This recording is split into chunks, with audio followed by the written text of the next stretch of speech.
After nearly 5 months since launch, one of the hardest Easter eggs in Blood of the Dead has been solved. This is a guide on how to fully upgrade the Golden Spork to the Golden Spork Knife. This isn't just the Golden Scalpel Knife, this is the full Golden Spork Knife. But just before we dive in, I need to give credit where credit's due to Glitching Queen and the rest of her team who originally found the first part of this Easter egg. Without them, we wouldn't have either the Scalpel or the Spork Knife. They definitely deserve a thank you. And huge credit to Absol M for being the first person to solve the second half of this quest to get the Golden Scalpel to the Spork Knife. I don't know how he figured this out, but you are a legend. Link down below. But let's jump straight into the guide. If you want to make this a lot easier on yourself, then I recommend using Time Slip as one of your 4 perks and having Ethereal Razor as your modifier. Now, to achieve the Golden Spork Knife, there is a laundry list of things we need to do in the game. Most zombie players are going to be aware of some of these tasks, but if you are unsure on how to do any of these, I have links down below in this video's description.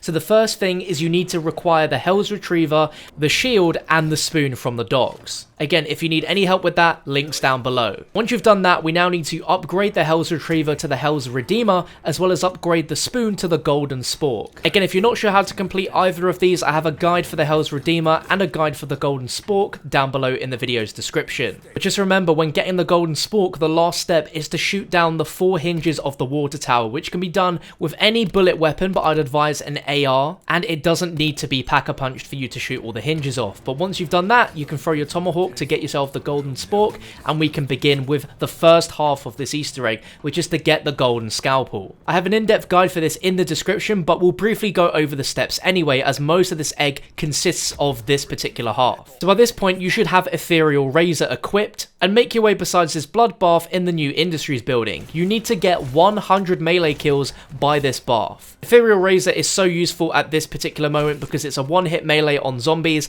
and that arc swipe damage is very good too. This will take you at least a round, if not 2, depending on how many players you're playing with. But it's impossible to stand in that one room and never leave, so definitely use the new Industries building to train up zombies, then bring them back in. Same outside of the powerhouse. But eventually, once you have gotten 100 kills, the color of the blood in the bath will turn to a crimson red, and if you hold your interact, skeleton hand will rise up, taking away your Golden Spork. Once that's done, we can begin the next step. And for this next bit, you absolutely need the Hell's Redeemer. So if you haven't got it already by this rate, you're going to need to work on that before we can begin this next step. But we're going to be throwing our Redeemer at 3 specific places on the map to collect 3 different rocks. The first one is inside of the old Mob of the Dead spawn room in this window, which you can see right here. Just throw your tomahawk, it collects it easy as that. The second one is on this roof outside of the warden's house. Throw your tomahawk at it and it's going to collect it. And the last one is going to be down by the docks, which is going to require a shield charge blast in order to move the net over like you did for the spoon, so you can throw your tomahawk and collect the final rock. Now we've gotten those 3 rocks, we can begin the most tedious part of this quest, which is to get 100 kills at each trap on the map. You can do these in any order you wish, but I always start with the Warden's Office fan trap, so if you just hold your interact button on the ground in front of the trap door,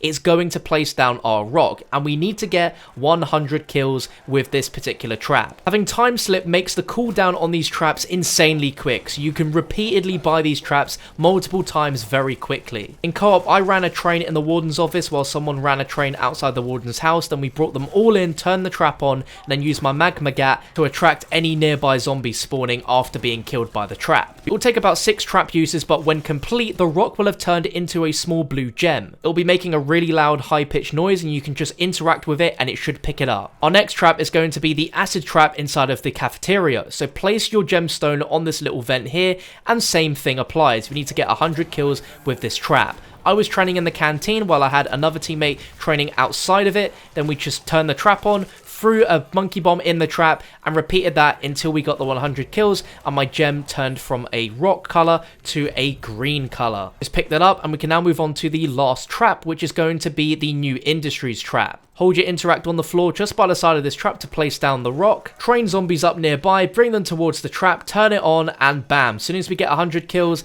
we'll have that completed. And this trap's great because it works as a monkey bomb and attracts all the zombies nearby. Once that's complete and you've picked up the red gemstone, you now need to take the fast travel from the canteen to the transverse tunnel, and once you get out, you have a split few seconds to throw your tomahawk towards the fast travel grill and pick up this golden nugget just lodged in there. It should fly behind you, which you can then hold your interact to pick up, go to the furnace, and you can craft the Golden Scalpel Knife. Just as a precaution, if multiple players want to get the Golden Scalpel Knife and then the Golden Spork Knife, they will all need to individually pick up the gems and get the trap kills and repeat this process. But now we have part 2 of this Easter egg quest, and our next step involves Brutus. Now you can do this by in the round Brutus spawning, or to make it easier for yourself, wait to the end of the round and then with a shield blast the code machine at the bottom of the Citadel tunnels and input 666 to spawn in a Brutus. You can only spawn Brutus in once the entire game using this code, so make sure you're doing it when you know you've got the last step completed.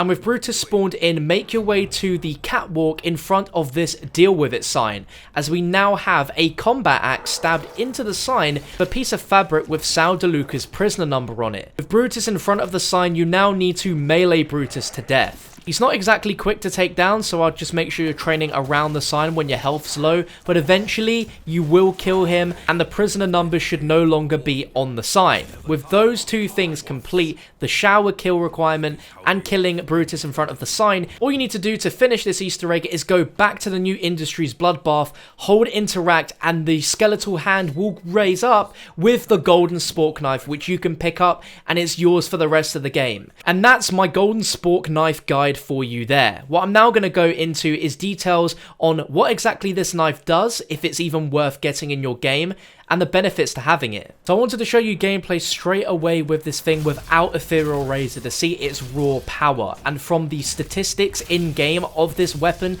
it is a one knife kill on all zombies indefinitely. From what I've seen up until round 80, this thing is a one knife kill on all zombies, and what makes this thing even better is it is a one knife kill on Brutus forever. Having something that powerful in your back pocket at any moment when you're in a tight situation is invaluable in a map like Blood of the Dead. It is the most powerful melee weapon we have ever seen in zombies, and I think it's going to stay that way for a long time to come. Now, I can't confirm at this moment if the swipe melee attack is also a one-hit kill indefinitely. I have a feeling that it won't be, but the damage that the stab melee does is such a high value that the zombie's health will never be able to outmatch it. So from a standpoint of getting melee kills, this thing is utterly insane. But what happens when you combine it with Ethereal Razor? Well, that's what we do later on in this game. And honestly, besides giving you a little bit of health every time you melee a zombie,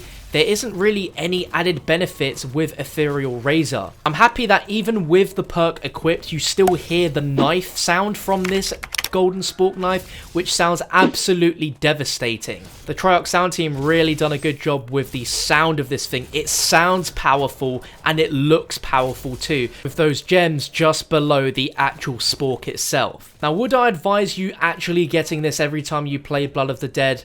Absolutely not. It is so convoluted and long-winded that you have to essentially do every single side quest that Blood of the Dead offers and then go out of your way to get 300 kills on zombies, specifically with traps. And on solo, it can be very difficult, and for the average player, you're never going to achieve this in a game because it's just ridiculous. Let me just remind you how many things you need to do in the game in order to get this. You need the Hell's Retriever, you need the Spoon, you need the Hell's Redeemer, you need the Golden Spork. You realistically need to be running Ethereal Razor, otherwise you're not going to get 100 melee kills by that bathtub very easily. You obviously need the Acid Gat kit to convert your Magma Gat into Vitrolic Withering. You'll need the Magma Gat quest or the Acid Gat kit built if you want to actually get the Golden Spork to begin with. And then let's not begin with the 300 trap kills that you need to get, which is just crazy. And then having to get the shower kills and then Brutus on the catwalk. And doing Brutus on the catwalk mid-round is just going to be a rip. But the reward is really, really cool. So do I think it's worth it? I think if you really enjoy doing the side Easter eggs and you do them every time you play this map, then you might find some intrigue and interest in doing this Easter egg. But it's definitely not necessary for you to complete anything within the map or to achieve a high round, as there's tons of other weapons which can help you do that. But this thing is really cool. But there we have it. Again, huge thank you to Glitching Queen and her team, as well as Absol M for helping the community finally finish this Easter egg, so now everyone knows how to do it. Big shout out to the wider Zombies community as well for all the try trial and testing that has gone in to finally figure out all these steps, and hopefully you found this guide useful and informative. If you did, a like would be really appreciated if you're still here, and if you are, make sure to subscribe for more Easter egg guides like this for future Black Ops 4 maps. But I'll hopefully catch you for another one very, very soon. Peace!